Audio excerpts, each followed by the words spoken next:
Sahabat, bayangkan setiap hari kita berwudu, tapi apakah kita yakin wudu kita selama ini benar di sisi Allah? Bayangkan bertahun-tahun kita melaksanakan sholat, namun ternyata wudu kita tidak sah. Lalu bagaimana dengan sholat kita? Bagaimana dengan amal ibadah yang kita banggakan? Rasulullah Shallallahu Alaihi Wasallam bersabda, tidak diterima sholat seseorang tanpa wudu yang benar. Jangan sampai ibadah yang kita anggap sempurna ternyata justru gugur di hadapan Allah karena kesalahan kecil yang kita anggap sepele. Di video ini kita akan membahas 10 kesalahan wudu yang sering dilakukan. Bisa jadi salah satunya selama ini kita lakukan tanpa sadar. Assalamualaikum warahmatullahi wabarakatuh. Bismillahirrahmanirrahim. Alhamdulillahi rabbil alamin. Wabihi nasta'inu ala umuri dunya waddin. Wassalatu wassalamu ala ashrafil mursalin wa ala alihi wa sahbihi ajmain, amma ba'd. Semoga Allah subhanahu wa ta'ala senantiasa melimpahkan rahmat, kesehatan, keberkahan rezeki dan kemudahan dalam segala urusan kepada sahabat-sahabat semua yang sedang menyimak kajian ini dimanapun berada. Dan jangan lupa silahkan tuliskan doa dan hajat sahabat-sahabat semua di kolom komentar. Insya Allah kita doakan bersama dan semoga Allah subhanahu wa ta'ala mengabulkan segala keinginan baik kita. Amin ya rabbal alamin. Sahabat beriman yang dirahmati Allah, wudu adalah amalan yang memiliki kedudukan sangat penting dalam Islam, karena wudu merupakan syarat sah sebelum menunaikan sholat. Sholat adalah ibadah paling utama, namun wudu yang tidak sah akan membatalkan sholat. Rasulullah Shallallahu Alaihi Wasallam bersabda, Allah tidak menerima sholat tanpa bersuci. Hadis riwayat Muslim. Dalam lanjutan hadis disebutkan pula, dan Allah tidak menerima sedekah dari harta yang tidak halal. Ini menegaskan bahwa keabsahan ibadah sangat bergantung pada syarat dan sumbernya. Maka wudu bukan sekedar membasuh anggota tubuh, tetapi bentuk kesungguhan kita saat ingin menghadap Allah. Oleh karena itu, berikut 10 kesalahan yang sering dilakukan dalam wudu agar kita dapat memperbaiki dan memastikan sholat kita benar-benar diterima oleh Allah subhanahu wa ta'ala. Namun alangkah baiknya bagi sahabat beriman untuk menyimak video ini sampai selesai, agar informasi yang diterima utuh dan dapat menambah ilmu serta pengetahuan kita bersama. Kesalahan pertama adalah tidak membaca bismillah. Rasulullah Shallallahu Alaihi Wasallam bersabda, tidak ada wudu bagi orang yang tidak menyebut nama Allah atau bismillah ketika memulainya. Hadis riwayat Imam Ahmad. Namun hadis ini sesungguhnya tidak sahih atau dinilai lemah untuk menyatakan bahwa wudu tidak sah sama sekali. melainkan bahwa wudu menjadi kurang sempurna jika tidak diawali dengan bismillah.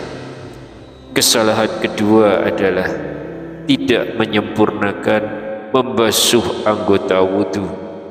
Diriwayatkan dari Abu Hurairah radhiyallahu anhu bahwa beliau melihat sebagian orang sedang berwudu.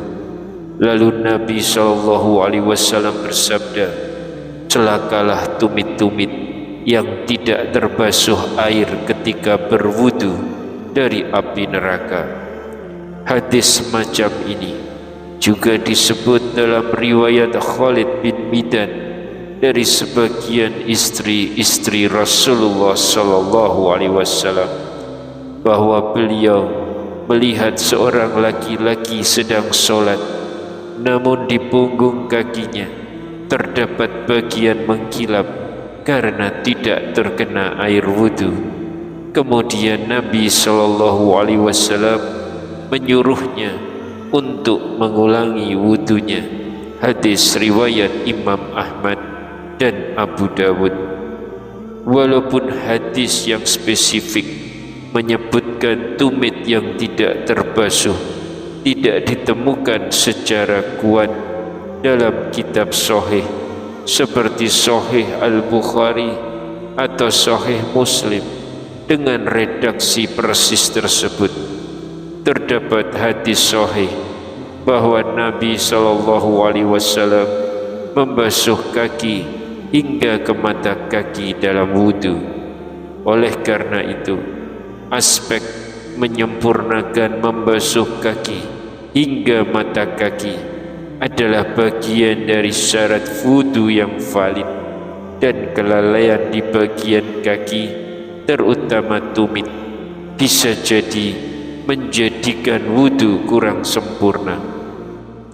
Kesalahan ketiga adalah membasuh anggota wudu lebih dari 3 kali. Ini merupakan was-was dari setan, sebab Nabi SAW tidak pernah menambah cucian dalam wudu lebih dari 3 kali. Dalam kitab Sahih Al-Bukhari disebutkan bahwa beliau mencuci anggota wudunya 1, 2, atau 3 kali saja, dan beliau tidak melebihi 3 kali. Maka atas seorang muslim adalah membuang semua was-was dan keraguan-raguannya setelah selesainya wudu, dan janganlah ia menambahkan lebih dari 3 kali cucian hanya untuk menolak was-was, karena hal itu termasuk tipuan setan. Kesalahan keempat adalah boros dalam penggunaan air. Hal ini terlarang berdasarkan firman Allah Subhanahu wa ta'ala, dan janganlah kamu berlebih-lebih, sesungguhnya Allah tidak menyukai orang-orang yang berlebih-lebih. Quran Surat Al-An'am ayat 141. Dan di ayat yang lain, janganlah kamu berlebih-lebih. Quran Surat Al-A'raf ayat 34. Rasulullah SAW bersabda tentang hal ini, apakah ada pemborosan penggunaan air dalam wudu? Beliau menjawab, ya, walaupun kamu berada di sungai yang banyak airnya. Hadis riwayat Sa'ad ibnu Abi Waqqas yang diriwayatkan dalam Musnad Ahmad. Dengan demikian, dalam wudu kita dianjurkan menekan pemborosan air, menggunakan secukupnya untuk mensucikan diri, bukan untuk lebih-lebih sehingga menjadi mubazir. Yang kelima adalah menyebut nama Allah atau membawa sesuatu yang ada zikirnya ke dalam WC atau tempat najis. Ini termasuk perkara yang makruh. Sebaiknya seorang muslim menjauhinya. Diriwayatkan dari Abdullah bin Umar radhiyallahu anhu bahwa ada seorang lelaki melewati Nabi SAW sedang buang air kecil. Kemudian orang itu mengucapkan salam, namun Nabi SAW tidak membalas salamnya. Hadis riwayat sahih dalam Sahih Muslim.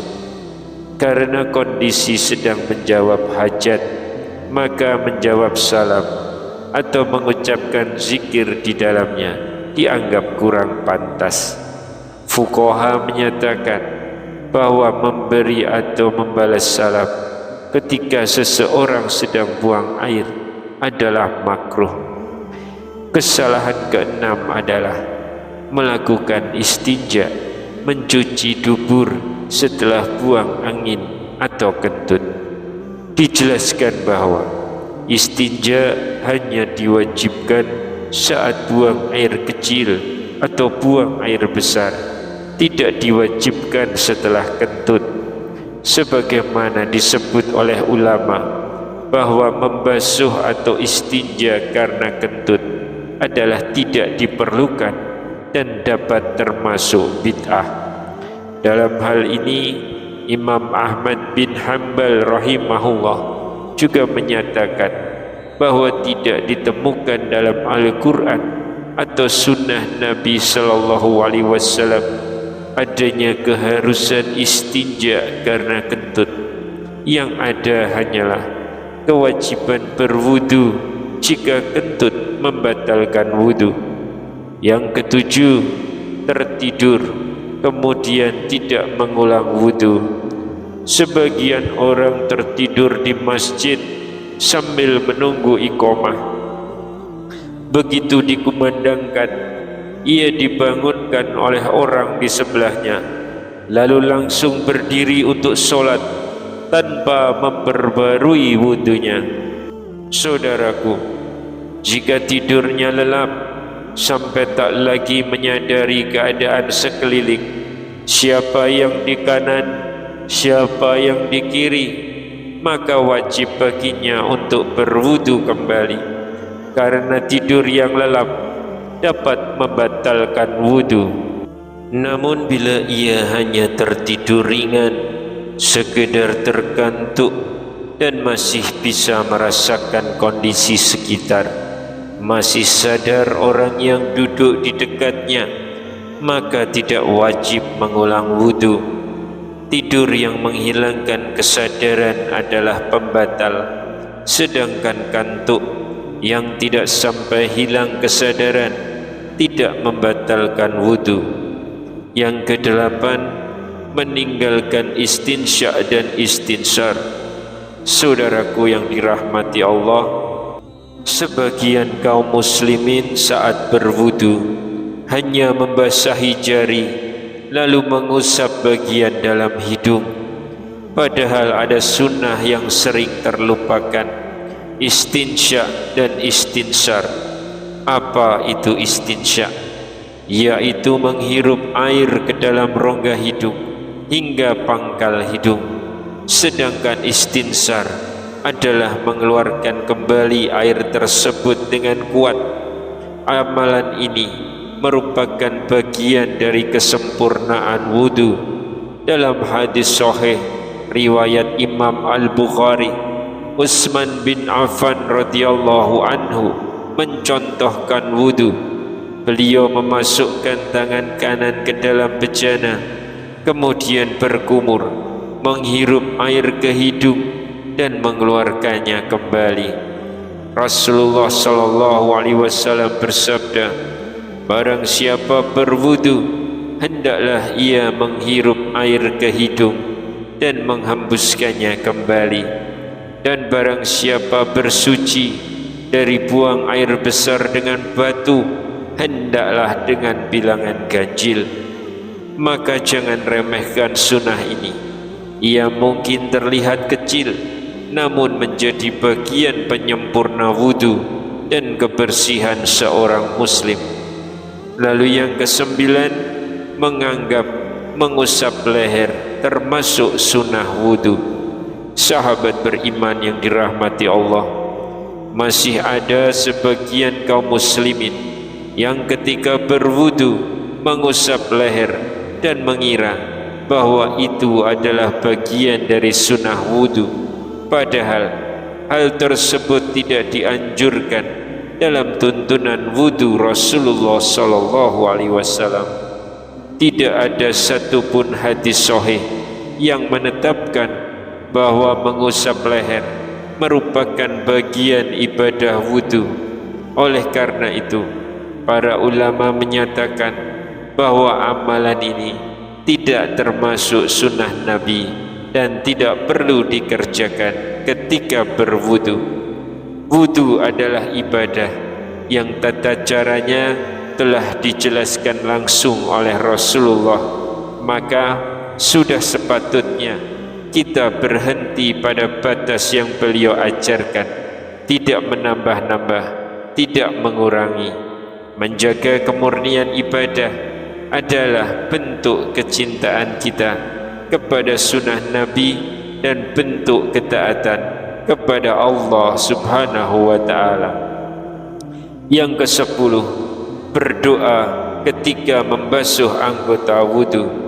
Sahabat beriman, sebagian kaum muslimin masih berdoa setiap kali membasuh anggota wudu, padahal hal ini tidak memiliki dasar yang sahih dari Rasulullah sallallahu alaihi wasallam. Imam An-Nawawi rahimahullah menjelaskan, tidak ada doa khusus yang diajarkan Nabi sallallahu alaihi wasallam pada saat membasuh wajah, tangan, kepala atau kaki dalam wudu. Doa-doa yang banyak tersebar pada amalan tersebut adalah buatan manusia dan tidak berdasar dari sunnah. Tuntunan yang benar dan sahih adalah yang pertama, membaca basmalah di awal wudu. Yang kedua, setelah selesai wudu, membaca 2 kalimat syahadat. Yang ketiga, ditambahkan doa, ya Allah, jadikanlah aku termasuk orang-orang yang bertaubat dan jadikanlah aku termasuk orang-orang yang bersuci. Demikianlah wudu yang sesuai syariat, sederhana, mudah dan penuh keberkahan. Wallahu a'lam bishawab. Sahabat beriman yang dirahmati Allah, semoga Allah menerima setiap ikhtiar kita dalam menyempurnakan ibadah dan menerima semua amal kebaikan yang kita lakukan semata-mata hanya untuk mengharap ridhonya. Amin ya rabbal alamin. Cukup sampai di sini yang bisa saya sampaikan. Semoga membawa manfaat bagi kita semua. Wassalamualaikum warahmatullahi wabarakatuh.